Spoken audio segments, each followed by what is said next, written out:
Hello বন্ধুরা, আশা করছি সবাই ভালো আছেন। আজ আমি আলু বেগুন দিয়ে ছোটো মাছ রান্না করে দেখাবো, একদম ইজি প্রসেসে। প্রথমে আমি কড়াইয়ে তেল দিয়ে দিলাম একটা শুকনো মরিচ আর একটু কালো জিরে। এবার দিয়ে দিলাম পেঁয়াজ কুচি, 2 টুকরো রসুন কুচি, সাথে 2-3টে কাঁচামরিচ। আমি পেঁয়াজ একটু বেশি দিয়েছি, আমি বড় সাইজের 3টা পেঁয়াজ দিয়েছি। তো এবার পেঁয়াজ রসুন কাঁচামরিচ একটু হালকা লাল করে আমরা ভেজে নিব। চুলা ছোট করে দিয়ে আস্তে আস্তে ভাজবো। তো বন্ধুরা, আমার পেঁয়াজ ভাজা হয়ে গিয়েছে। এবার দিয়ে দিব, প্রথমে দিব বেগুন। আমি 3টে বড় সাইজের বেগুন নিয়েছি, বেগুন দিব বেশি। আর 2টো আলু কুচি, আলুগুলো একদম মিহি করে কুচি করে নিয়েছি, সাথে আরও 2টো কাঁচামরিচ দিয়ে দিয়েছি। এবার দিয়ে দিলাম একটু পরিমাণ মতো লবণ আর হলুদ। এবার লবণ হলুদ দিয়ে আমরা আলু আর বেগুন কিছুক্ষণ সময় ভেজে নিব।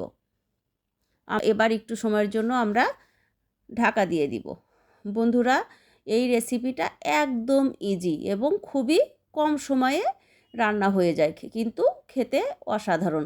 বন্ধুরা, বিশেষ করে যারা কখনো রান্না করেননি, যারা নতুন নতুন রান্না শিখছেন কিংবা রান্না করতে ইচ্ছে করছে, ট্রাই করছেন রান্না করতে, ছোটো মাছ কীভাবে করবেন ভাবছেন, তাদের জন্য এই রেসিপিটি খুবই ইজি হবে।